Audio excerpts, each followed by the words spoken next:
नमस्कार. मी राहुल कुलकर्णी. महाराष्ट्राच्या राजकारणामध्ये एखादी कृती, एखादं वक्तव्य हे बोलण्याच्या ओघात केलेलं आहे, असं म्हणून त्याकडे दुर्लक्ष करावं अशी काही स्थिती राहिलेली नाही.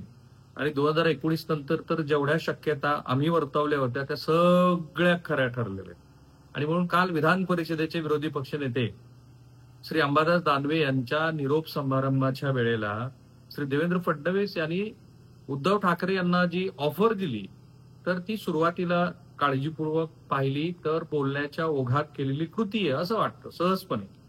पण इतक्या सहजपणे गोष्टी घडत नाहीत आणि म्हणूनच तर कालही त्याचं विश्लेषण झालं आणि आजही होत आहे, की एवढं मोठं मनुष्यबळ आमदारांच्या संख्येच्या माध्यमातून भारतीय जनता पार्टीकडे असताना सुद्धा त्यांना अजूनही नव्या मित्रपक्षांची गरज का पडते आहे? म्हणजे भाजपला अजूनही उद्धव ठाकरे यांच्यासारखा पक्ष आलाच तर का हवा आहे? कारण त्याच्यातलं पुढचं वाक्य देवेंद्र फडणवीस यांचं असं आहे, की तुम्ही इथे आलात विरोधी पक्षात. आम्ही तर 2024 पर्यंत विरोधी पक्षात बसण्याची शक्यता नाही, विच इज ट्रू. पण तुम्ही जर इथे यायची तुमची इच्छा असेल तर काहीतरी वेगळी अरेंजमेंट करता येईल. म्हणजे काय? तर तुम्हाला सत्तेत वाटा देऊ शकतो आम्ही. आणि म्हणून हा प्रश्न उपस्थित झाला आहे, की देवेंद्र फडणवीस आणि भाजप यांना अजूनही उद्धव ठाकरे यांची गरज का आहे? किंवा तशा आणखी नव्या मित्र पक्षाची गरज का आहे? बघा, जयंत पाटील यांनी प्रदेशाध्यक्ष पदाचा राजीनामा दिल्यानंतर त्यांच्याच पक्षांतर्गत असलेल्या राजकारणामुळं रोहित पवार यांनी कुणीही विचारलेलं नसताना त्यांनी राजीनामा दिला म्हणून ते काही भारतीय जनता पार्टीकडे जाणार नाहीत असं म्हटलं. खरोखर उत्तम भाषण जयंत पाटील यांचं झालं आणि पक्षनिष्ठेबद्दल त्यांनी निसंदिग्ध शब्दामध्ये सांगितलं, की कुणी काहीही म्हटलं तरी सुद्धा मी माझ्या पक्षाला लॉयल आहे आणि मी माझ्याच पक्षात आणि श्री शरद पवार यांनी सांगितलेल्या विचारधारेवरतीच प्रवास करणार आहे.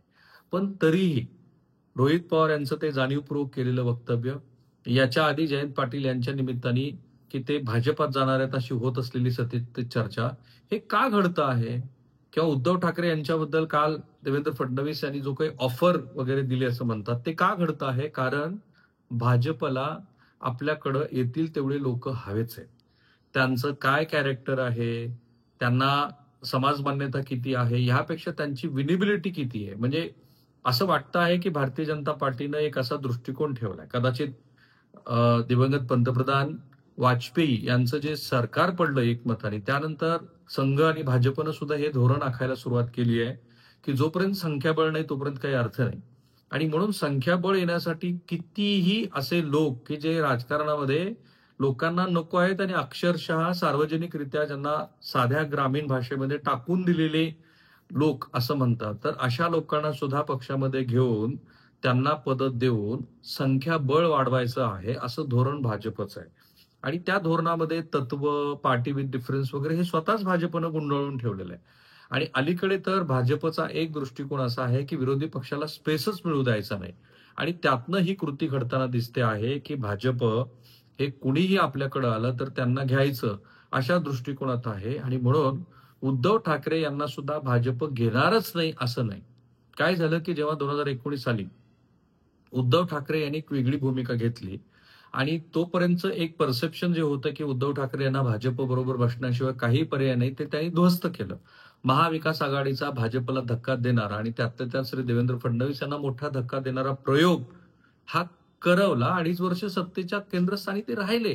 आता त्या काळामध्ये सुद्धा एक राष्ट्रीय स्वयंसेवक संघामध्ये अशी भावना होती, की मूळचा हिंदुत्ववादी असलेला पक्ष हा भाजपनं 5 वर्ष त्यांना सतत त्रास दिल्यामुळे दुरावला आपल्यापासून. खरं तर त्यांना सत्तेत वाटा द्यायला काहीच हरकत नव्हती. नंतरच्या 2.5 वर्षामध्ये एकनाथ शिंदे यांना बरोबर घेऊन त्यांच्याकडे 2.5 वर्ष मुख्यमंत्रीपद दिलं. म्हणजे भाजपला एकूण 5 वर्ष मुख्यमंत्रीपद मिळालं नाही.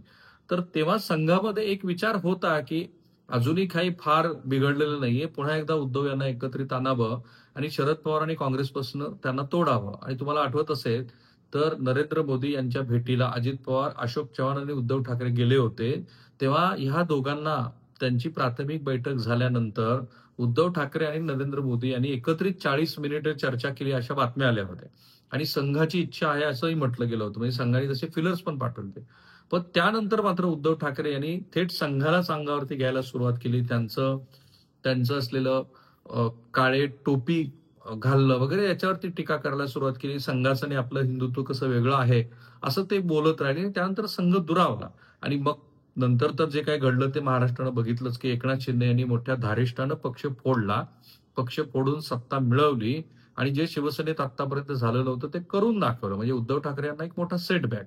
आणि त्यानंतर एकनाथ शिंदे यांनी ज्या पद्धतीनं राज्यकारभार केला आणि राजकारभार करत असताना जनतेच्या मनात जाऊन ते बसले आणि लोकसभेला आणि विधानसभेला सुद्धा त्यांना ओळखणाऱ्या लोकांपेक्षा इतरांना जे वाटत होतं, की एकनाथ शिंदे यांना यश मिळणार आहे, ते यश मिळालं.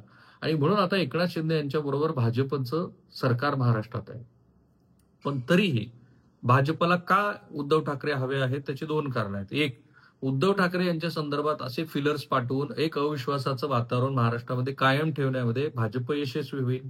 दुसरं, खरोखरच असा जर प्रयोग झाला, तर मग एकनाथ शिंदे यांचं राजकीय महत्व काय राहील? कारण एकनाथ शिंदे यांना ज्यांनी हलक्यात घेतलं होतं, त्यांना एकनाथ शिंदे यांनी चांगलाच धडा शिकवलाय. कारण एकनाथ शिंदे आता कालच बघा, भीमशक्ती आणि शिवशक्ती हा जो प्रयोग दिवंगत बाळासाहेब ठाकरे यांनी केला होता, तो फारसा यशस्वी झाला नाही. तेव्हा अगदी प्रकाश आंबेडकरांना सुद्धा बरोबर घेण्याची भाजपची शिवसेनेची तयारी होती. नामदेव ढसाळ त्यांच्याबरोबर आले.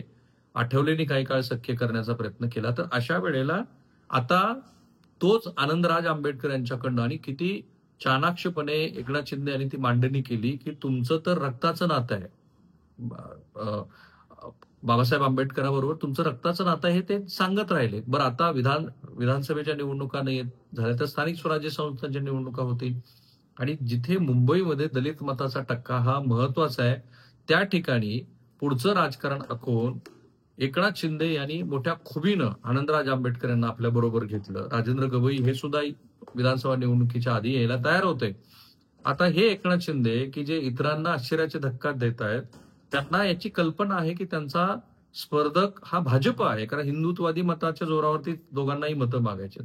अशा वेळेला जर उद्धव ठाकरे यांना आपल्याबरोबर घेतलं, तर मग एकनाथ शिंदे यांचं महत्व कमी होईल. आत्ताच एकनाथ शिंदे यांच्या पक्षातल्या लोकांबद्दलच्या ज्या ज्या काही वेगवेगळ्या वदंत आहेत आणि ज्या बऱ्याच खऱ्या पण आहेत. कारण शिवसेना ही नेहमीच अशाच लोकांना बरोबर घेऊन पुढे आली, की ज्या लोकांचं सामाजिक स्टेचर आणि वर्तन हे बहुतेक लोकांना न आवडणारं होतं. परंतु त्या वेळेला घेतलेल्या शिवसेनेच्या भूमिका आणि ज्याच्यातला भावनिक अंग अधिक जास्त होता, त्यामुळे लोकांनी शिवसेनेला स्वीकारलं.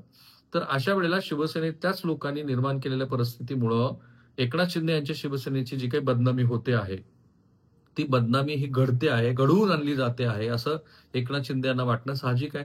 त्या कॉन्टेक्स्टमध्ये उद्धव ठाकरे यांच्याकडे फिलर्स पाठवून खरोखरच उद्धव ठाकरे यांना बरोबर घेऊन हे भाजपचं हित साधलं जाणार आहे. आणि त्याचं एकमेव कारण दिल्लीतली सत्ता. भविष्यामध्ये नरेंद्र मोदी हे रिटायर झाल्यानंतर महाराष्ट्रातनं भाजपचं केंद्रीय नेतृत्व येईल असं म्हणतात. तिथे ती असावी. त्यासोबतच महाराष्ट्रामध्ये 2029 साली स्वबळावरती भारतीय जनता पार्टी सत्तेवरती यावी, नाहीच आली तर सगळेच ऑप्शन्स ओपन राहावेत. कारण तेव्हा म्हणता येईल की आम्ही तुम्हाला 2025 मध्ये ती ऑफर दिलीच होती की. थांबूया आपण इथे. महाराष्ट्रातल्या प्रत्येक राजकीय घडामोडीवरती आपलं बारकाईने लक्ष आहे, ते याच कारणासाठी. त्यामुळे हे व्हिडिओ शेवटपर्यंत पाहत राहा. थँक्यू.